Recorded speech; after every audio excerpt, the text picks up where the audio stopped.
여러분 혹시 그 절대음감이라는 의미를 아십니까?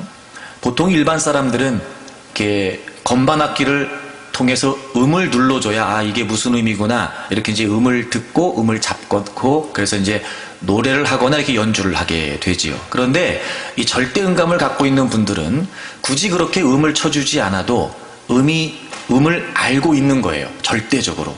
그래서 그분들은 보니까 굳이 뭐 그런 반주가 없어도 절대적으로 자기가 음감을 갖고 있기 때문에 음이 흔들리지를 않아요. 그래서 음악적인 부분에서 굉장히 탁월하고 그리고 자신감도 있는 것 같더라고요. 그래서 우리 같은 사람들은 사실 반주 없이 노래하면 나도 못 들어주고 그도 못 들어줍니다. 그런데 이 절대음감이 있는 분들은요, 음이 흔들리지가 않으니까 반주가 없어도 노래를 더 잘하거나 자신 있게 할 수 있게 돼요. 이 절대음감이 이제 그런 개념입니다. 저는 우리 신앙에도 이 절대음감이 필요하다고 생각이 됩니다. 바로 십자가와 부활입니다. 어떤 상황에서도, 즉 우리가 만나는 모든 상대적인 상황에서 말이죠, 절대적으로 믿음을 지킬 수 있는 건 바로 이 십자가와 복음이에요.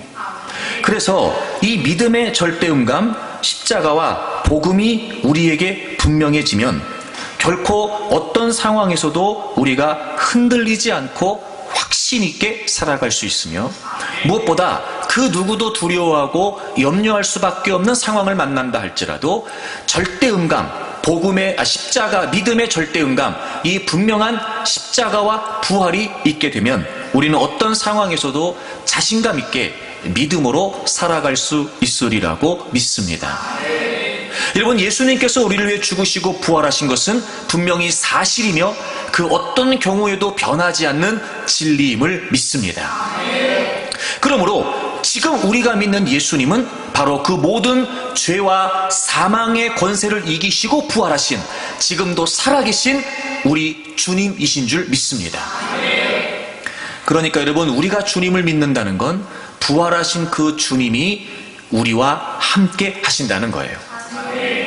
그래서 우리가 지난 주일부터 계속해서 부활하신 주님께서 이후에 제자들과 또 주님을 따랐던 사람들에게 하셨던 말씀을 통해 과연 부활의 주님을 믿는다는 게 어떤 의미일까? 부활의 주님께서 우리와 함께 하신다는 건 어떤 의미일까? 말씀을 나누고 있습니다. 오늘은 우리가 함께 읽은 요한복음 20장의 말씀을 통해서 과연 우리가 부활의 주님을 믿는다는 게 어떤 의미일까? 지금도 살아계신 그 주님, 그분이 나와 함께 하신다는 것은 과연 어떤 의미일까? 오늘 말씀을 여러분과 함께 나누려고 합니다. 무엇보다 우리가 함께 말씀을 나누는 가운데 저는 여러분이 부활하신 예수 그리스도가 더 확실해지기를 바랍니다. 그리고 그 부활하신 예수 그리스도께서 지금도 변함없이 나와 함께하고 계시다는 사실이 믿어지기를 바랍니다. 그래서 여러분이 어떤 문제 그리고 어떤 상황 가운데 있다 할지라도 결코 흔들림 없이 지금도 나와 함께하고 계시는 그 부활하신 주님, 지금도 나와 함께하고 계시는 그 실제하시는 주님을 믿는 믿음으로 저는 여러분의 삶에 승리가 그리고 용기가 있기를 주의 이름으로 축복합니다. 예수님이 죽으시고 난 이후에 예수님의 무덤을 제일 먼저 찾아갔던 사람이 바로 오늘 본문에 등장하는 막달라 마리아입니다. 그래서 그는 부활하신 예수님과 처음으로 대화를 나누게 됩니다. 안식 후 첫날, 즉 예수님이 죽으시고 3일째 되는 날 아침, 막달라 마리아는 예수님의 무덤을 찾아가게 됩니다. 그가 거기서 처음 마주했던 광경은 무덤 입구를 막고 있었던 큰 바위가 옮겨진 광경이었습니다. 그 무덤을 막고 있었던 큰 돌을 과연 누가 옮겨놨을까? 아마 전혀 예상하지 못했던 광경을 만났던 이 막달라 마리아는 여러 가지 복잡한 심경에 휩싸여 있었을 겁니다. 그리고 그는 그 무덤 안에 예수님의 시신이 없다는 사실을 알게 되지요. 그래서 놀란 나머지 베드로와 또 다른 제자에게 달려갑니다. 그리고 그 제자들에게 말해요. 저기 주님을 누가 무덤에서 가져간 것 같습니다. 이 말은 즉 예수님의 시신을 누군가 다른 데로 옮겨놓은 것 같습니다. 큰일 났습니다 라고 이야기를 하게 되고, 그 이야기를 들었던 베드로와 또 다른 제자가 무덤에 달려오게 됩니다. 그리고 그 제자들은 그 무덤에 예수님의 시신이 없다는 것을 확인하게 되지요. 그리고 그 제자들은 그 무덤을 떠나게 됩니다. 그런데 이 막달라 마리아는 제자들은 자기 집으로 돌아갔으나 그 후에도 그 무덤을 떠날 수가 없었습니다. 여러분, 우리가 함께 읽은 성경을 좀 보지요. 10절 말씀해 보시면, 이에 두 제자가 자기들의 집으로 돌아갑니다. 제자들은 무덤에 예수님의 시신이 없다는 사실을 알고 돌아가게 되고, 그런데 11절 마리아는 여전히 무덤 밖에 서 있었습니다. 즉 그 무덤을 떠나지 못하고 있었습니다. 그리고 그는 울고 있었습니다. 예수님의 시신이 없어졌다는 사실을 알고 그는 지금 굉장히 애통해하고 있는 것 같습니다. 사실 예수님께서 잡히시고 고난을 받으시고 죽으셨다는 것만으로도 얼마나 상심이 컸을까. 그리고 이제 예수님의 시신이라도 좀 수습을 하겠다고 무덤을 찾았던 그는 더 큰 놀라운 상황을 만나게 되죠. 예수님의 시신이 없어진 겁니다. 그러니 그는 그 자리를 떠날 수가 없었습니다. 그리고 그의 슬픔은 더 커졌을 겁니다. 그렇게 울면서 그가 구부려 무덤 안을 들여다보고 있었습니다. 그때 그 무덤 안에는 흰옷을 입은 두 천사가 있었습니다. 그리고 천사들이 그 여인에게 이렇게 이야기를 합니다. 여자여, 어찌하여 우느냐? 울고 있는 막달라 마리아에게 이야기를 합니다. 여자여, 어찌하여 우느냐? 그때 막달라 마리아가 대답합니다. 내 주님을 옮겨다가 어디 두었는지 내가 알지 못함이니이다.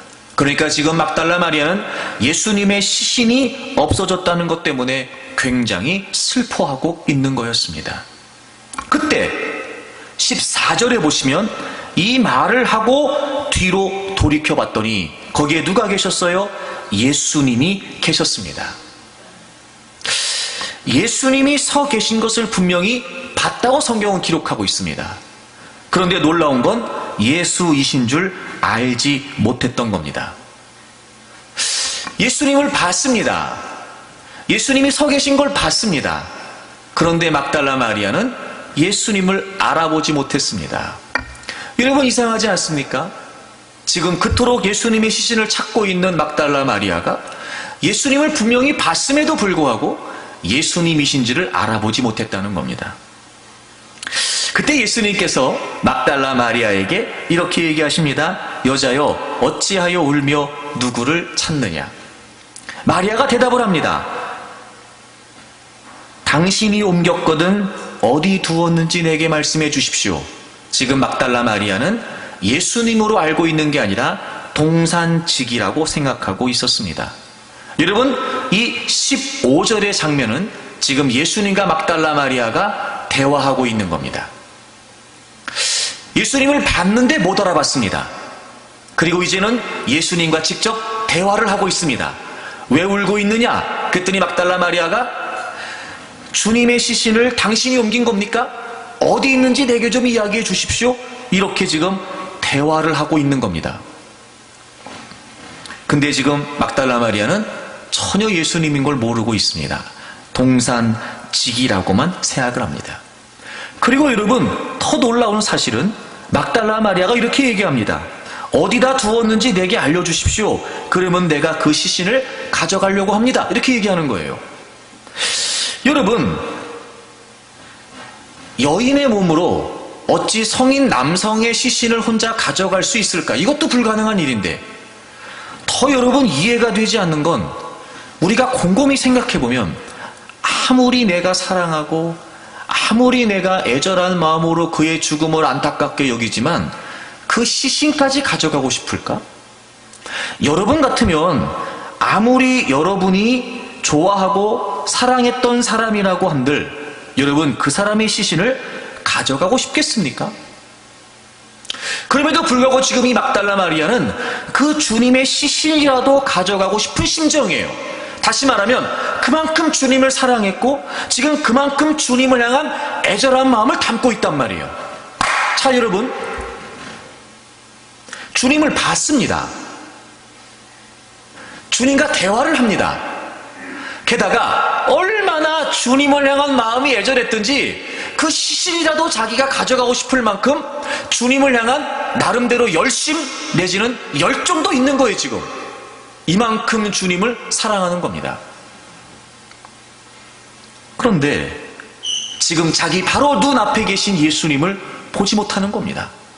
그토록 원하고 그토록 애절하게 그토록 애절한 마음으로 사랑하는 마음으로 주님을 향하고 있었으나 지금 자기 바로 눈앞에 주님이 계셨는데 그 주님을 알아보지 못하고 있는 겁니다.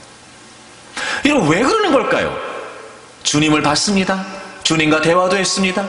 주님을 향한 남다른 애절한 그 누구도 가질 수 없는 열정도 있었습니다. 그러나 주님을 알아보지 못했습니다. 여러분, 이유가 뭘까요?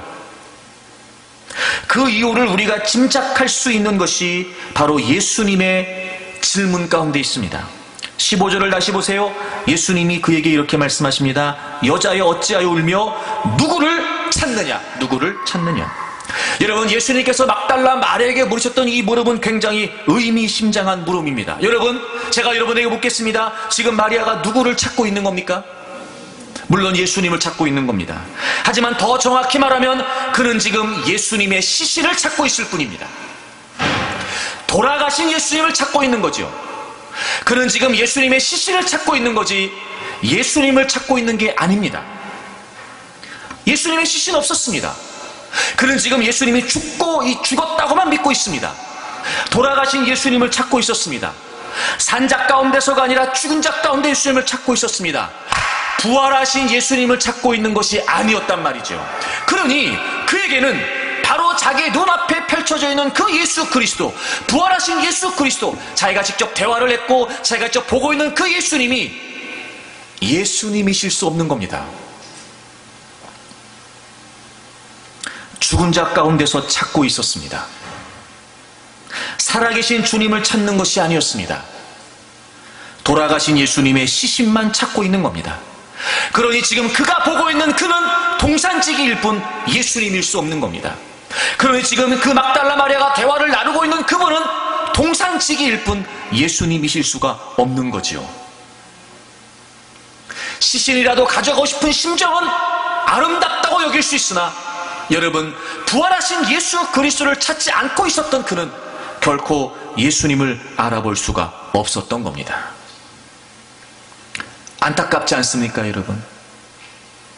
예수님을 모르지 않습니다. 예수님을 봤습니다. 예수님과 대화도 나눕니다. 그리고 예수님을 향한 그 누구 못지않은 애절한 마음도 갖고 있습니다. 그런데 예수님을 알아보지 못했습니다. 주님이 물으시는 겁니다. 너 지금 누구를 찾고 있냐? 누구를 찾고 있냐? 오늘 주님이 우리에게 물으시는 거 아닐까요? 누구를 찾고 있냐? 누구를 찾고 있냐? 여러분은 누구를 찾고 있는 겁니까? 정말 살아계신 주님, 그분을 확신 있게 찾는 겁니까? 아니면 안 계신 주님을 찾고 있는 겁니까? 그러니 보십시오, 여러분. 분명히 그 자리에 예수 그리스도가 함께 하셨습니다. 그가 그토록 원했던 예수님이 부활하셔서 그와 함께 그곳에 계셨습니다. 그런데 그는 주님을 알아보지 못하는 이런 말도 안 되는 상황에 놓이게 된 겁니다. 그런데 여러분, 이런 마리아의 상태가 그리 오래가지 않았습니다. 예수 그리스도께서 부활하셨다는 사실을 전혀 깨닫지 못하고 있었던 이 여인은 절대로 예수님을 찾을 수 없었습니다. 그런데 그렇게 예수님을 놓쳐버리고 그렇게 예수님을 잃어버린 채 있었던 그 여인을 예수님이 찾으십니다. 16절에 예수님께서 이제 그의 이름을 불러주세요. 마리아야 라고 이름을 불러주십니다. 그때 마리아가 깨닫게 됩니다. 아, 주님이시라고 하는 사실을 알게 됩니다. 그리고 마리아가 돌이켜 예수님에게 라보니 이렇게 합니다. 여러분, 이 라보니라고 하는 말은 유대인들이 선생님이라고 부르는 호칭 중에 가장 최고의 존칭입니다. 극존칭, 라보니라고 하는 표현입니다. 그리고 17절에 예수님께서 나를 붙들지 말라라고 말씀하시는 걸 보면 예수님께서 자신의 이름을 부르시는 것을 듣고 마리아가 비로소 깨닫게 된 겁니다. 아, 이분이 예수님이시구나. 그리고 어쩌면 예수님 앞으로 다가가고 있었거나 예수님을 붙잡으려고 했을 수도 있는 겁니다. 그러나 예수님은 아직 붙잡지 말라고 말씀을 하시죠. 그리고 18절에 보면 막달라 마리아가 제자들에게 가서 내가 주를 봤습니다. 그리고 주님이 말씀하셨습니다 라고 전했던 걸 보면 지금 예수님께서 막달라 마리아의 이름을 불러주신 그 상황에 막달라 마리아는 이제 주님이 부활하셨다는 사실을 깨닫게 되고 바로 주님을 찾게 되었던 겁니다.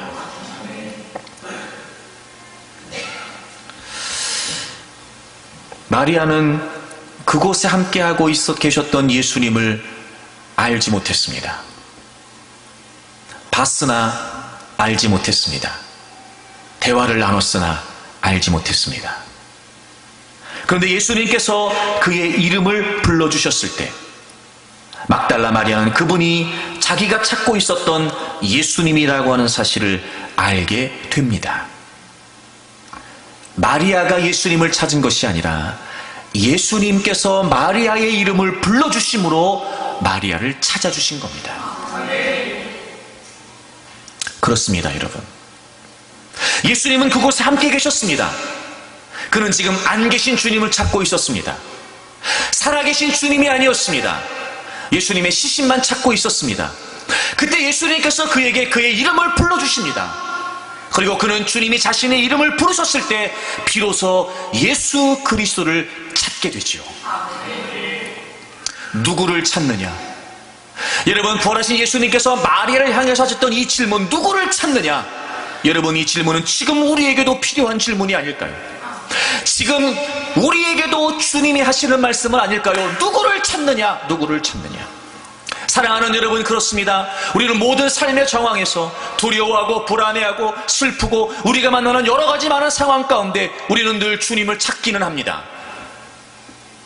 하지만 여러분, 우리가 주님을 찾는 이유가 뭡니까? 정말 살아계신 주님을 확신하여 그분을 찾는 것입니까? 아니면 안 계신 주님을 찾고 있는 겁니까? 솔직히 말해 우리가 어려운 일을 당할 때마다, 문제를 만날 때마다 왜 주님이 여기 안 계시는 거냐고 우리는 주님을 찾고 있는 건 아닐까요? 마치 지금 주님이 나를 버리신 것처럼, 마치 지금 내가 다가오는 이 모든 상황 가운데 주님은 계시지 않는 것처럼, 왜 주님 나만 혼자 이렇게 힘들게 하시는 겁니까? 왜 주님 나만 혼자 이렇게 버려두시는 겁니까? 라고 하는 마음으로 우린 주님을 부르고 있는 것이 아닌지요. 그때마다 주님은 말씀하시는 겁니다. 누구를 찾느냐? 누구를 찾느냐? 사랑하는 여러분, 잊지 마십시오. 우리가 있는 모든 삶의 현장에서 우리가 주님을 깨닫지 못하고 있을 뿐, 우리가 주님을 알아보지 못하고 있을 뿐, 결코 부활하신 예수 그리스도는 우리를 버리시거나 우리를 떠나신 적이 없으십니다. 그런 걸 보면 여러분, 때로는 우리가 만나고 있는 모든 삶의 현장에서 마치 주님이 계시지 않는 것 같은 주님의 부재가 느껴지는 상황에서 진짜 우리가 해야 될 일은 안 계신 주님을 찾으려고 하는 것이 아니라 지금 나와 주님이 함께 하신다는 사실을 확신하고 그분의 음성에 귀를 기울여야 했던 겁니다. 물론 여러분, 누구나 다 어려운 일을 만나게 되면 당황하게 됩니다. 예기치 못한 상황을 만나기 때문에 당연히 여러분 초조해지겠죠. 빨리라도 이 문제를 해결하지 않으면 안 될 것 같은, 당장이라도 이 상황을 어떻게 하지 않으면 안 될 것 같은 그런 위기감을 우리가 갖게 됩니다. 그럴 때 정말 살아계신 하나님을 신뢰하고 그분의 음성에 가만히 귀를 기울이는 건 어려운 일일 수 있습니다. 하지만 늘 제가 여러분에게 말씀드렸던 것처럼 여러분, 싸움은 생각에서부터 시작됩니다. 우리가 생각 싸움에서 지면 안 됩니다. 잊지 마십시오. 주님의 부재가 느껴지는 그 상황은 그렇게 우리에게 느껴질 수 있으나 그럼에도 불구하고 주님은 우리와 함께 하십니다. 생각에서부터 이겨야 됩니다. 생각에서부터. 여러분, 그래서 예수 그리스도께서 우리를 위해 죽으시고 부활하심으로 우리에게 베풀으신 놀라운 은혜가 무엇입니까? 성령 하나님이 우리 안에 거하신다는 겁니다. 여러분 로마서 8장을 찾아보시죠. 로마서 8장 9절을 보겠습니다. 우리 9절을 다 같이 읽겠습니다. 로마서 8장 9절을 다 같이 읽겠습니다. 시작. 만일 너희 속에 하나님의 영이 거하시면 너희가 육신에 있지 아니하고 영에 있나니 누구든지 그리스도의 영이 없으면 그리스도의 사람이 아니라. 아멘. 여러분, 제가 이 8장 9절을 여러 차례 여러분에게 설명을 드렸습니다. 또 반복하여 설명하죠. 왜냐하면 그만큼 중요하기 때문에 그렇습니다. 우리 성경은 만일이라고 하는 구절이 먼저 시작되는데 원문에는 그 뒤에 구절이 더 앞에 나옵니다. 너희가 육신에 있지 않고 영에 있다, 이게 먼저 나와요. 그러니까 바울 사도가 8장 1절에 예수 그리스도 안에 우리가 이제 결코 정죄함이 없다. 우리 이제 죄와 사망의 법에서 해방됐다. 그리고 우리가 이제 결코 정죄함이 없기 때문에 믿음으로 의롭다심을 받았기 때문에 이제 우리에게 어떤 결과가 주어졌냐면 너희가 육신에 있지 않고 영 안에 있다 선언합니다. 그리고 만일이라고 되어 있는 이 접속사는 만일뿐만 아니라 조건뿐만 아니라 이유로도 해석이 가능한 접속사입니다. 원문에 가깝게 조금 의역을 하자면, 여러분의 이해를 돕기 위해 의역을 하자면 이런 겁니다. 너희는 육신에 있지 않고 영 안에 있다. 왜냐하면 너희 속에 하나님의 영이 거하시기 때문이다. 이런 표현입니다. 믿음으로 의롭다심을 받았기 때문에 이제 하나님의 성령이 우리 안에 거하십니다. 여러분, 주님은요 옆에 계시는 분도 아닙니다. 뒤에 계시는 분도 아닙니다. 단순히 앞에 계시는 분도 아닙니다. 주님은요 우리 안에 거하십니다. 성령의 내재하심으로, 성령이 우리 안에 거하심으로 이제 살아계신 주님께서 우리와 함께 하십니다. 그래서 그 뒤에 보세요. 누구든지 그리스도의 영이 없으면 그리스도의 사람이 아니라. 10절을 보십시오. 또 그리스도께서 너희 안에 계시면 죄로 몸은 죄로 말미암아 죽은 것이나 영은 의로 말미암아 살아있는 것이니라. 11절. 예수를 죽은 자 가운데 살리신 이의 영이, 즉 하나님의 영이 너희 안에 거하시며. 하나님의 영, 그리스도의 영, 그리스도 끊임없이 계속해서 우리 안에 거하심을 기록하고 있습니다. 그래서 여러분, 요한복음 15장에 너희들은 내 안에 거하라, 내가 너희 안에 거할 것이다. 여러분, 우리가 예수 그리스도를 믿음으로 말미암아 그분의 십자가, 그분의 부활을 믿음으로 말미암아 우리에게 완전히 우리에게 이루어진 하나님과 우리 사이의 이 연합의 관계 말입니다. 주님이 우리 안에, 우리가 주님 안에 거하는 이 분명한 연합과 일체의 관계 말입니다. 그러므로 우리 모두가 예수 그리스도를 믿는다는 것은 어떤 상황에서도 하나님의 성령께서 우리 안에 거하심으로 하나님이 우리와 함께 하신다는 것을 의미합니다. 사랑하는 여러분, 잊지 마십시오. 주님이 안 계시는 게 아닙니다. 우리가 안 계시다고 느낄 뿐입니다. 더 정확히 표현하면 주님이 안 계신 것이 아닙니다. 우리가 그 모든 상황 때문에 우리의 생각이 왜곡돼 버리는 겁니다. 다시 말하면 우리가 생각 싸움에서 지고 있는 겁니다. 진리는 변하지 않습니다. 우리가 예수 그리스도를 믿음으로 말미암아 그분이 십자가에 죽으시고 부활하신 것을 믿음으로 말미암아 이제 하나님의 성령이 우리 안에 거하심으로 주님은 우리와 언제나 영원히 변함없이 함께 하십니다. 우리가 오해하고 있는 겁니다. 지금 우리 앞에 펼쳐지는 상황 때문에, 두려움 때문에, 염려와 근심 때문에 우리의 사고가 왜곡돼 버리는 겁니다. 그렇지 않습니다.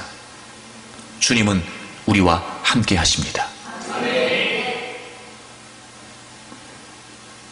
예수님의 시신이 없어진 것을 알고 애통해하고 슬퍼하고 두려워하고 있었던 그 자리에 살아계신 주님이 함께 하셨던 것처럼 우리가 주님을 느끼지 못할 뿐, 우리가 주님을 확신하지 못할 뿐, 안 계신 주님이 아니라 지금도 나와 함께 하시는 주님이라고 하는 사실을 잊지 마십시오.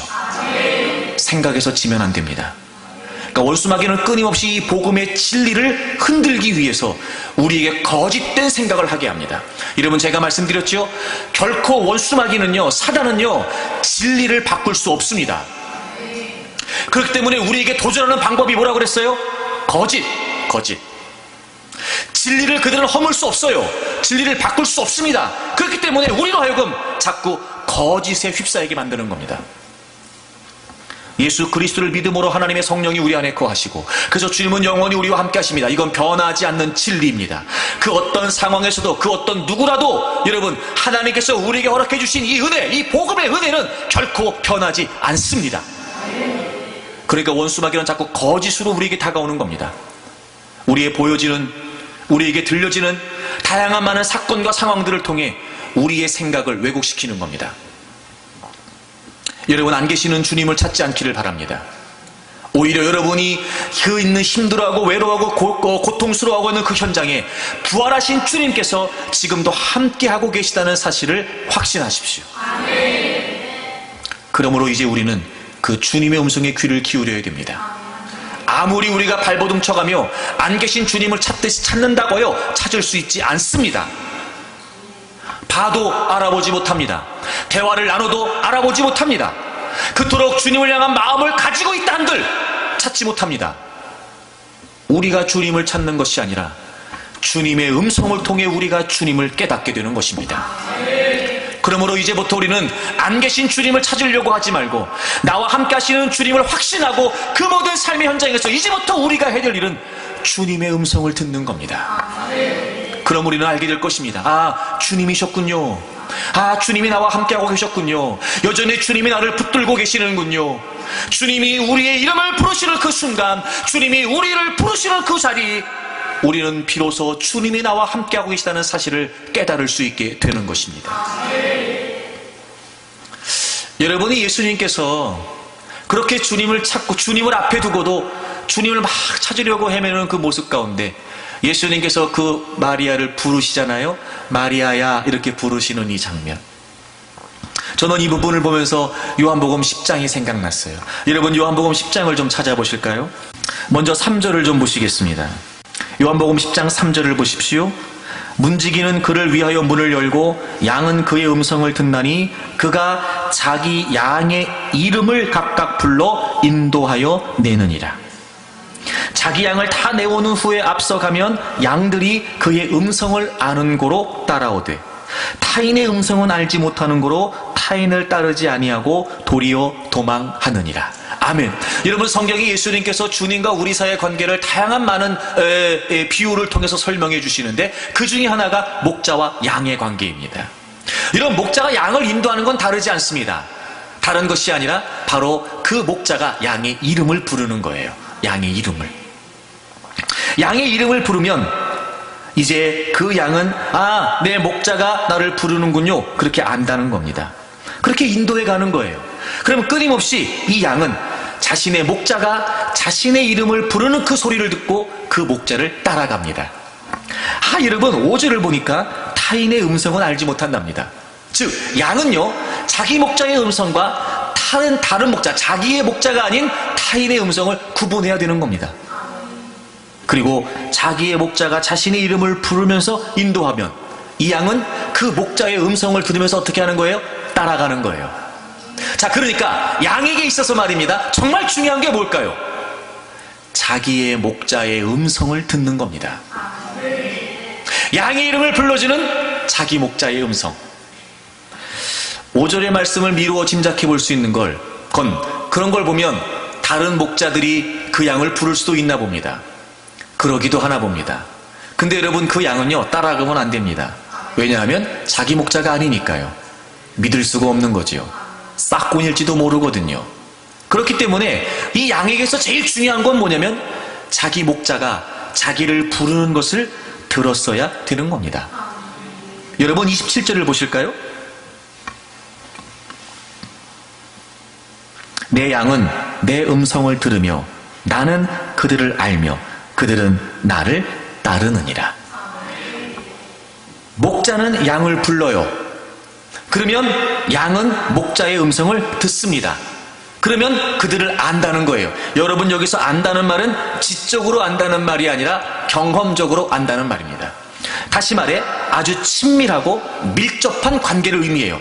목자와 양의 관계처럼. 그러니까 서로가 서로의 관계를 확인하고 서로가 서로의 관계를 신뢰할 수 있는 건 어떻게 시작되는 겁니까?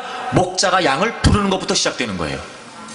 그러면 양은 그 목자의 음성을 어떻게 해요? 들어요. 아, 우리 목자시군요. 아, 나의 목자이십니다. 그러면 이제 어떻게 되는 거죠? 그 관계 속에서 신뢰하게 되는 거예요. 아, 이제 저 음성만 따라가면 된다. 이제 저 음성대로만 하면 된다. 양은 그렇게 인식하는 겁니다. 그리고 그들은 나를 따른다. 따르는 거예요. 확인이 됐잖아요, 여러분. 확인이 됐잖아요. 마리아가 주님을 찾지 못해 두려워하고 애통해하고 있을 때 예수님께서 마리아의 이름을 불러주심으로 말미암아 주님이시라고 하는 사실을 깨닫게 된 것처럼, 우리도 우리가 만나는 모든 삶의 현장에서 이런저런 이유와 형편 때문에 두려워하고 불안해하고 초조해할 때, 여러분, 주님이 계시지 않는 것처럼 아무리 주님을 찾아봐야 우리 마음의 진정한 확신과 진정한 믿음은 생길 수 없습니다. 생각에서 치면 안 됩니다. 주님은 지금 나와 함께 하시는 겁니다. 그럼 이제 우리는 뭘 해야 돼요? 이 상황에서 어떻게 나를 이끌어 가실까? 이 상황에서 나를 어떻게 인도해 가실까? 지금 나는 너무도 불안하고 초조한데 이 상황에서 나의 목자 되신 주님은 과연 어떻게 나를 인도해 가실까? 정말 그 자리에서 살아계신 주님을 확신한다면, 그분이 나와 함께 하신다는 사실을 변말로 신뢰한다면, 이제 우리가 해야 될 몫은 그분의 음성을 듣는 겁니다. 듣는 거. 그러면 우린 맞다, 주님이셨죠. 주님 맞네요. 주님이시네요. 주님이세요. 나를 불러주신 음성을 들으니까 주님 맞습니다. 이런 막달라 마리아가 좀 전에 대화했잖아요, 주님하고. 근데 주님이신 줄 몰랐다니까요. 주님이시군요. 주님이시군요.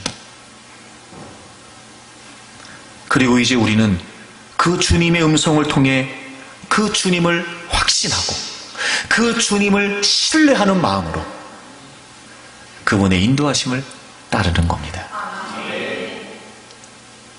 여러분, 더 이상 안 계신 주님을 찾지 마십시오. 안 계신 주님을 찾는 것처럼 주님을 부르지 마십시오. 늘 십자가의 복음을 통해 주님이 여러분과 함께하고 계시다는 사실, 그 진리를 확신하십시오. 그리고 이제 그분의 음성에 귀를 기울이십시오. 제가 여러분에게 누차 말씀을 드렸는데, 그래서 여러분, 신앙생활의 가장 중요한 본질은 뭐냐면요, 하나님과의 관계입니다. 즉, 내가 얼마나 하나님을 신뢰하느냐. 그래서 여러분, 신앙생활은 신념으로 하는 게 아니라 신뢰로 하는 거예요.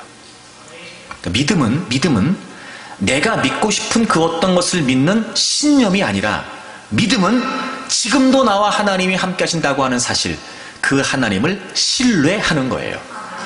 믿음은 신념이 아니라 신뢰입니다. 시작. 믿음은 신념이 아니라 신뢰입니다. 옆에 분한테 알려주세요. 시작. 믿음은 신념이 아니라 신뢰입니다. 아멘이시죠, 여러분? 근데 우리는 믿음을 어떻게 생각하냐? 신념이라고 생각해요. 그러니까 내가 원하고 이거는 돼야 되는 거야, 이렇게 될 거야, 나름대로 자기로부터 시작된 신념이 흔들리기 시작하면 하나님을 향한 믿음도 흔들리는 거예요. 사실 우리가 믿는 건 하나님이 나와 함께 하시고 그분이 늘 나를 불러주시면서 나를 선하고 아름다운 길로 인도해 가신다는 사실을 신뢰하는 건데, 우리는 신뢰, 그 주님과의 관계 속에 우리의 믿음을 이해하지 못한 채 그저 우리는 우리 눈에 보이는, 우리 손에 잡히는 그 무언가를 붙들면 된다고 생각하는 겁니다. 믿음은 신념이 아니라 신뢰예요. 관계라고요. 신앙생활은 교리로 하는 게 아니에요, 여러분. 신앙생활은 주님과의 관계로 하는 겁니다. 살아계신 주님께서 지금도 우리 안에 거하십니다. 내가 주님 안에, 주님이 우리 안에 거하십니다. 이 분명한 관계 말입니다. 그래서 하나님과 하나님의 백성들 사이의 관계를 하나님께서는 끊임없이 말씀을 중심에 두고 설명해 주셨습니다. 여러분, 우리가 이 생을 살아가면서 하나님과 우리 사이의 관계를 짐작해 볼 수 있는 내용들이 바로 하나님과 이스라엘 백성들 사이의 관계였습니다. 다시 말씀을 드리면, 구약 성경에 표현되어 있는 하나님과 이스라엘 백성들 사이의 관계는 뭐였냐면 바로 이스라엘 백성들과 말씀 사이의 관계였습니다. 그러므로 우리가 이 땅을 살면서 진짜 하나님과의 관계는 뭐냐면 바로 그 하나님이 우리에게 주신 하나님의 말씀, 그 말씀을 신뢰함으로 하나님을 확신하는 거예요. 자, 여러분 출애굽기 19장을 가보겠습니다. 3절입니다. 모세가 하나님 앞에 올라가니 여호와께서 산에서 그를 불러 말씀하시되 너는 이같이 야곱의 집에 말하고 이스라엘 자손들에게 말하라. 제가 여러분에게 누차 말씀을 드렸는데 이스라엘의 출애굽은 구약에서 우리의 구원을 예시하는 대표적인 사건입니다. 애굽의 지배 가운데 하나님께서 이스라엘 백성들을 구해내신 것, 그것은 바로 우리를 구원하신다고 하는 대표적인 사건을 예시해 주신 것입니다. 그래서 하나님께서 이스라엘 백성들을 구원하십니다. 그리고 시내 산으로 제일 먼저 인도하세요. 그리고 그들에게 이렇게 말씀하시는 겁니다. 모세를 통해서 4절입니다. 내가 애굽 사람에게 어떻게 행하였음과 내가 어떻게 독수리 날개로 너희를 업어 내게로 인도하였음을 너희가 보았느니라. 여러분, 구원은 뭐냐면요, 죄와 사망 가운데 있었던 우리를 하나님께로 오게 하신 겁니다. 그게 구원이에요. 바로의 지배 아래 있었던 이스라엘 백성들을 하나님께서 가진 능력과 그리고 역사를 행하심으로 여기 표현되어 있는 것처럼 독수리 날개로 업어서 바로의 지배 가운데 있는 그들을 하나님께서 어떻게 하셨지요? 내게로 인도했다. 하나님께로 오게 하셨단 말이에요. 죄와 사망의 권세 아래, 흑암의 권세 아래 있었던 우리를 예수 그리스도의 죽으심과 부활로 말미암아 그 모든 죄악의 권세에서 우리를 해방하시고 우리를 하나님께로 이끌어 오셨습니다. 여러분, 이게 구원이에요. 그 얘기하시는 거예요. 내가 너희들 이렇게 했다. 자, 그 다음에 제일 먼저 5절을 보세요. 세계가 다 내게 속하였나니 너희가 내 말을 잘 듣고 내 언약을 지키면 너희는 모든 민족 중에서 내 소유가 되겠고 너희가 내게 대하여 지상 나라가 되며 거룩한 백성이 되리라. 너는 이 말을 이스라엘 자손에게 전할지니라. 하나님께서 이스라엘 백성들을 출애굽하십니다. 그리고 그들을 제일 먼저 시내 산으로 인도하시죠. 그리고 이제부터 하나님이 뭘 하시려고 하는 거냐? 야, 너희들 내가 이렇게 구해냈다. 여러분, 이스라엘 백성들이 독립전쟁 해가지고 해방된 거 아닙니다. 전적인 하나님의 능력과 전적인 하나님의 역사로 말미암아 그 애굽의 지배로부터 구원을 받게 됐습니다. 너희들 다 내가 건져냈다. 내가 건져냈다. 자, 이제부터 너희들은 내 백성이다. 내 백성이야. 그러면 너희들이 내 백성이라는 걸 어떻게 할 수 있냐? 이렇게 하자. 내가 너희들에게 이제부터 얘기한다. 내 말을 잘 들어라. 내 약속을 다 지키는 거다.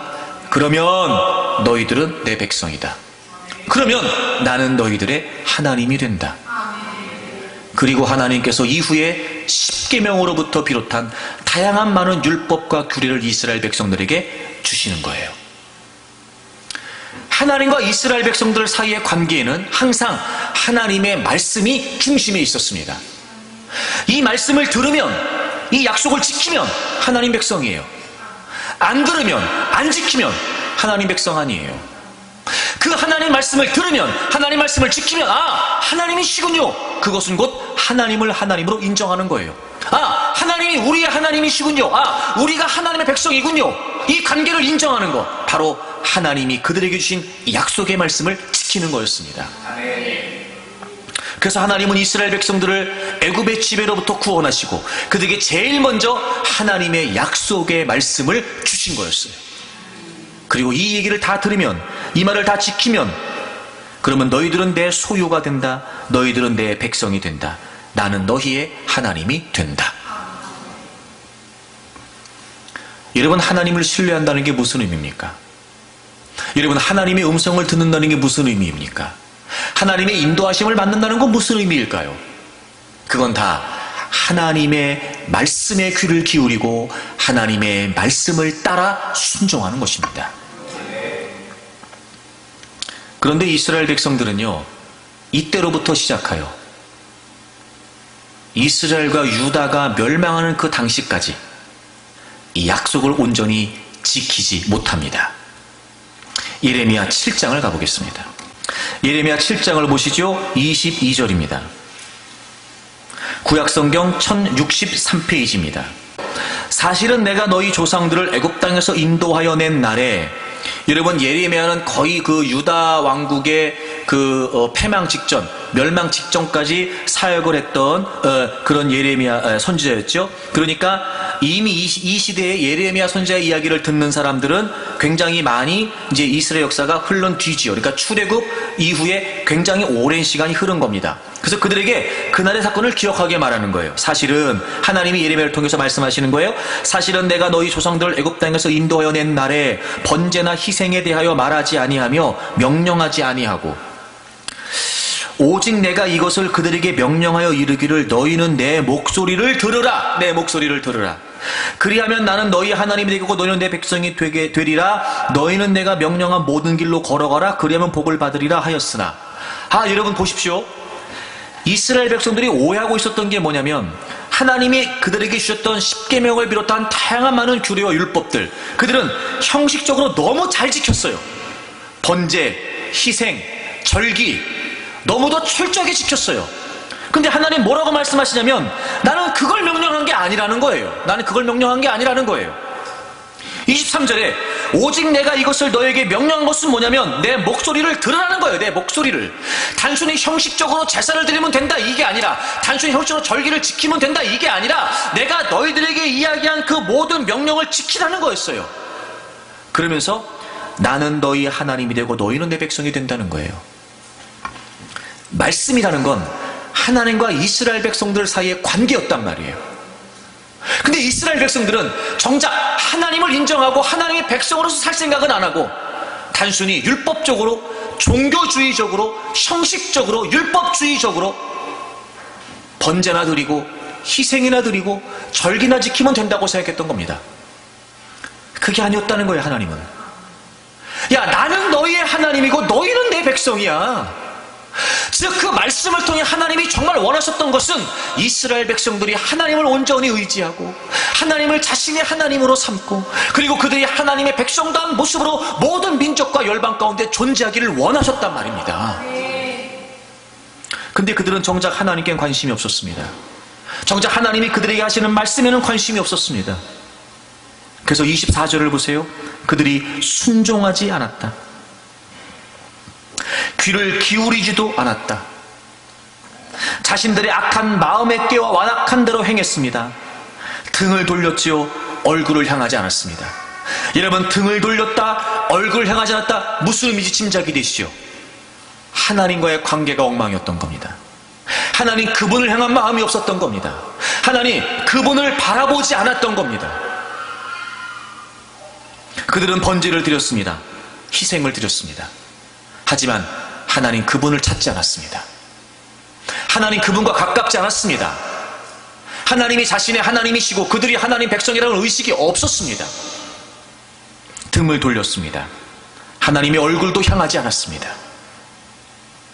그래서 이제 25절 보세요. 너희 조상들이 애굽 땅에서 나온 날부터 오늘까지, 이야 여러분, 그 출애굽 19장 그때부터 지금까지, 이 예레미야 선지자 이 시대까지, 즉 유다가 멸망하고 있는 이 시대까지 내가 종 선지자를 너희에게, 내가 내 종 선지자를 너희에게 보내되 끊임없이 보내었으나. 그러니까 하나님은 늘 그 말씀이었어요. 난 너희의 하나님이다. 너희들은 내 백성이다. 너희들은 내 말을 지켜야 된다. 너희들은 나를 향해야 된다. 나를 의지해야 된다. 나를 바라봐야 된다. 끊임없이. 그러나 너희가 나에게 순종하지 않았답니다. 그리고 귀를 기울이지 않고 목을 굳게 하여 너희 조상들보다 악을 더 행하게 된 겁니다. 출애굽 당시부터 시작하여 점점 이스라엘의 악은 더해진 겁니다. 여기까지. 그리고 급기야 북이스라엘이 멸망하고 남유다가 멸망을 하죠. 왜 하나님은 나는 너희의 하나님이고 너희는 내 백성이다. 내 목소리를 들어라. 나만 바라봐라. 나만 의지해라. 끊임없이 하나님은 말씀하시는데 왜 그들은 듣지 않았을까요? 왜 그들은 하나님께 등을 돌렸을까요? 왜 그들은 하나님을 향했을까요? 오늘 성경은 그 이유를 우리에게 분명히 알려주고 있습니다. 먼저 24절을 보세요. 그들이 순종하지 아니하며 귀를 기울이지도 아니하고 자신들의 악한 마음의 꾀, 자신들의 마음의 꾀, 완악한 대로 행합니다. 자신들의 마음의 생각, 자신들의 마음의 의도, 완악한 대로 행합니다. 26절에 보시면 너희가 나에게 순종하지 아니하며 귀를 기울이지 아니하고 목을 굳게 하였다. 목을 굳게 하였다. 여러분, 여기서 목을 굳겠다는 말이 무슨 말이냐면요, 나무가 뿌리가 너무 깊이 박혀가지고요, 뽑기 어려운 상태예요. 도저히 꺼낼 수 없을 정도로 아주 깊이 박혀 있는 거예요. 단단히 자리 잡고 있는 거예요. 이스라엘의 철저한 완고함, 생각 싸움에서 진 거예요. 생각. 하나님의 말씀으로, 하나님이 약속하신 대로, 하나님이 그들에게 명령하신 대로 생각하면 돼요. 아, 우리는 하나님의 백성이지요. 그렇습니다. 하나님은 우리의 하나님이시죠. 말씀하신 대로 우리는 하나님을 바라보고 의지하고 하나님 명령하신 대로 하면 됩니다. 이 생각이면 되는데 그들은 완고해요. 그들은 여전히 자신들의 마음, 자신들의 생각만을 고집합니다. 마치 뿌리가 깊이 박힌 나무가 도저히 꺼낼 수 없을 정도로 단단히 자리를 잡고 있는 것처럼 그들의 악한 생각이 변하지 않는 거예요. 여러분, 그래서 그들은 하나님 말씀을 이렇게 생각합니다. 여러분 6장을 가보세요. 6장 10절을 보세요. 내가 누구에게 말하며 누구에게 경책하여 듣게 할꼬 보라, 그 귀가 할례를 받지 못하였으므로. 이게 할례를 받지 못했다는 말은 귀가 덮여있다, 이런 뜻이에요. 그래서 귀가 닫혀져 있어 전혀 듣지 않는다는 말입니다.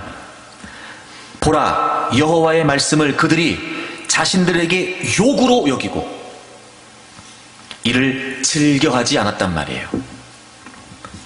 하나님이 말씀하셔도, 아무리 하나님이 명령하셔도, 아무리 하나님이 그들에게 얘기해 주셔도 그걸 기뻐하지 않아요. 그걸 오히려 욕으로 여깁니다. 하나님 말씀을 좋아하지 않아요. 하나님 말씀대로 생각하지 않아요. 여전히 완악하고 완고한 마음으로 하나님 말씀대로 생각하지 않습니다. 생각 싸움에서 지는 겁니다, 여러분. 그리고 하나님 말씀을 받지 않습니다. 그러면서 제사는 드리네요. 절기는 지켜요. 근데 정작 하나님께로 등을 돌렸어요. 하나님께로 얼굴도 향하잖아요. 어떻게 알아요? 하나님 말씀을 듣지 않거든요. 아무리 하나님이 말씀하셔도, 아, 이게 정말 내게 주신 하나님의 말씀이지요, 그러므로 제가 이렇게 생각하고 이렇게 살아야 된다, 안 고치는 거예요. 오히려 하나님이 하시는 말씀을 욕으로 여긴답니다. 오히려 하나님 하시는 말씀을 즐거워하지 않는답니다. 하나님이 말씀하신 대로 생각하면 됐습니다. 내가 듣고 싶은 얘기, 내가 생각하고 싶은 대로 생각하는 것이 아니라 하나님이 말씀하셨으면 내가 하나님 백성이고 그분이 나의 하나님이시라면 하나님이 말씀하신 대로 생각하면 되는 겁니다.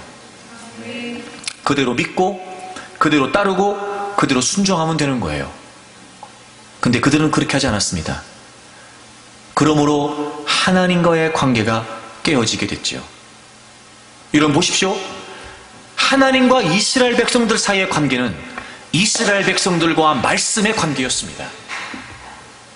말씀을 지키지 않으니까 뭐라 그랬어요? 등을 돌렸다, 등을 돌렸다. 하나님 말씀에 귀를 기울이지 않고 하나님 말씀대로 생각하지 않으니까 하나님을 향하지 않는다, 향하지 않는다. 우리가 힘들어하고 괴로워하고 어려워하고 주님의 부재가 느껴져 불안해하고 있는 그 상황에서도 변함없이 하나님은 우리에게 말씀하십니다. 말씀하시고 또 말씀하시고 또 들려주시고 우리가 듣지 않는 겁니다. 등을 돌리고 있거든요. 들리지가 않는 겁니다. 귀가 덮여 있거든요. 우리의 완고함이 깨어지지 않는 겁니다. 뿌리가 깊이 박힌 나무가 도무지 빼어낼 수 없을 만큼 흔들리지 않는 것처럼 쓸데없이 견고한 겁니다. 생각 싸움에서 지는 겁니다. 그럼 우리가 어떻게 하면 되겠어요?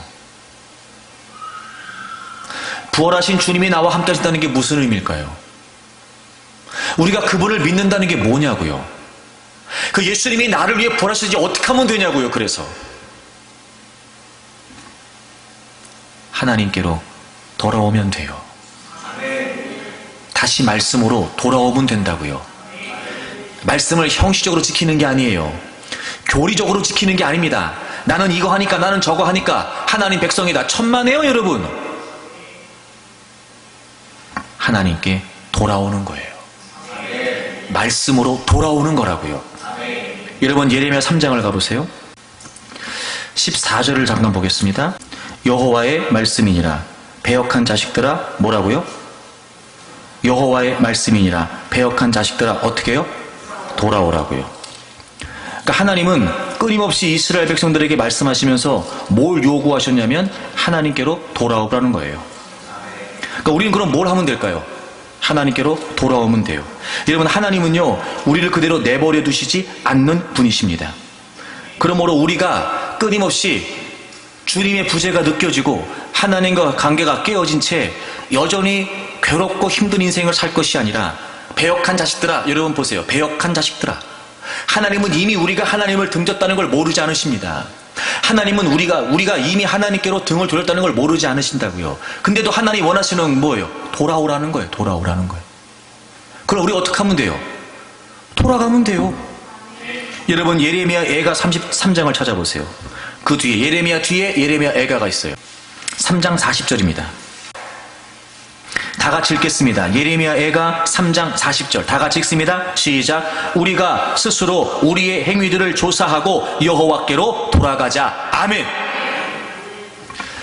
주님이 안 계신 게 아니었습니다. 주님이 우리를 버리신 게 아니었다고요. 우리가 고통 가운데, 불안 가운데, 어려움 가운데, 두려움 가운데 있다고 하는 것이 주님이 안 계신 게 아니었단 말이에요. 나름 우리는 주님을 찾는다고 했을지도 모르지요. 안 계신 것처럼 주님만 찾고 있는 겁니다.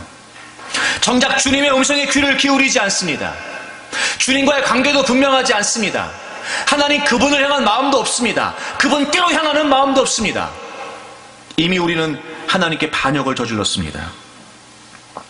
그러나 정말 예수 그리스도께서 나를 위해 죽으시고 부활하신 것이 분명하다면, 그래서 이제 주님이 내 안에 거하시는 것이 확실하고 이제부터 내가 그분의 은혜 안에 있기를 원한다면, 우리가 스스로 우리의 행위들을 조사하고 하나님께 돌아가면 되는 겁니다. 어찌 보면 예수 그리스도께서 십자가에서 죽으시고 부활하신 그 사건은 하나님이 우리 모두를 다시 하나님께로 돌아오게 하시는 초청의 사건인지도 모르죠.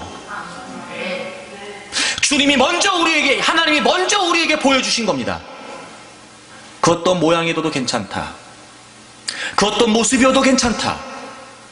내가 너희들을 먼저 부른다. 마치 주님을 찾지 못한 채 안타까워 있는 그 막달라 마리아에게 주님이 마리아야! 그 이름을 불러주신 것처럼, 어쩌면 그 예수 그리스도의 십자가를 통해 하나님은 지금 저와 여러분을 부르고 계시는지도 모릅니다. 십자가와 멀어서도 상관없습니다. 하나님과 등져 있어도 상관없습니다. 하나님 말씀을 외면하고 있어도 상관없습니다. 여전히 생각 쌓으면서 무너진 채 고집과 완고함과 완악함으로 하나님의 말씀대로 살자도 괜찮습니다. 이제라도 벌하신 주님이 우리 이름을 부르시는 겁니다. 우리를 위해 죽으시고 부활하신 그 주님이 이제 우리를 부르시는 겁니다. 아, 하나님 제가 그랬군요. 아, 주님 제가 그랬습니다. 이제 제가 여호와께로 돌아가겠습니다. 다시 하나님의 말씀으로 돌아가겠습니다. 완고함을 깨뜨리겠습니다. 완악함을 허물어뜨리겠습니다. 하나님을 향하고, 그리고 하나님의 말씀을 향하겠습니다. 여러분, 우리가 여러분 형식적으로 주일의 교회를 출입하고 있다고 하여 우리가 정말 하나님의 백성일까? 정말 하나님이 나의 하나님이실까? 하나님의 말씀을 통해 우리가 하나님과의 관계를 분명히 하지 않는다면, 우리가 아무리 하나님 말씀을 들고 다닌들, 우리가 아무리 예배의 자리에 있다고 한들, 우리가 아무리 하나님을 찾는 기도의 자리에 있다고 한들, 주님이 나를 부르시는 그 음성을 듣지 못한다면, 여러분 정말 우리의 믿음이 믿음일까요? 신념일 뿐 신뢰는 아닐 겁니다. 그래서 하나님은 우리에게 말씀을 주신 거예요. 우리를 부르시는 초청, 우리를 부르시는 그 음성. 양은 각기 제 길로 갔으나 우리의 진정한 목자신 주님은 나를 위해 십자가에서 죽으시고 부활하시고 그리고 우리를 부르시는 겁니다. 혹시 여러분 진짜 목자의 음성을 헷갈리고 있는 건 아닙니까? 하나님이 말씀을 통해 우리를 부르셨음에도 불구하고 이 음성이 아닌 엉뚱한 세상의 소리에 우리가 끌려가고 있는 건 아닙니까? 목자 되신 주님이 끊임없이 우리를 부르시는 겁니다. 돌아가면 됩니다. 돌아가면. 우리와 하나님 사이의 관계는 우리와 말씀과의 관계입니다. 하나님과 우리 사이의 거리는 우리와 말씀과의 거리였습니다. 형식적인, 율법적인, 종교주의적인 신앙의 믿음에 머물지 않기를 바랍니다. 막달라 마리아는 그곳에 주님과 함께 있었습니다. 봤습니다, 주님을. 대화도 나눴지요. 남다른 열정도 있었습니다. 그렇게 주님을 깨닫는 게 아니라는 걸 잊지 마십시오. 과연 내가 지금 하나님의 말씀 앞에 정말 살아계신 하나님을 향하고 내가 그분과 얼마나 가까워지고 있는가? 그분과의 관계가 분명한가? 그분이 나를 부르신 음성을 듣고 그분의 음성을 따라가고 있는가? 여러분, 우리가 다시 하나님께로, 하나님의 말씀으로 돌아와야 됩니다. 누구를 찾느냐? 이 말씀은 저에게도 여러분에게도 하시는 말씀일 겁니다. 더 이상 여러분의 모든 삶의 상황에서 안 계신 주님을 찾듯이 주님을 부르지 말고 열심으로 될까? 안 됩니다. 열정으로 될까? 안 됩니다. 이제 주님의 음성에 귀를 기울이십시오. 오늘 우리가 이 말씀 앞에서 정말 자신을 돌아보고 우리의 완고한 마음, 우리의 완악한 마음을 회개하고 우리가 우리 스스로를 살피고 자기의 행위를 살피고 다시 하나님께로 돌아가겠습니다. 우리의 고백이 있기를 바랍니다. 변함없이 여러분과 함께 하시는 부활의 주님을 확신하고 그분의 음성을 쫓아 그분의 말씀을 따라 여러분의 인생을 걸어가십시오. 반드시 여러분의 삶의 모든 두려움과 염려와 근심이 제거되며 부활의 주님께서 우리에게 주시는 진정한 평안이, 기쁨이 있게 될 줄로 믿습니다.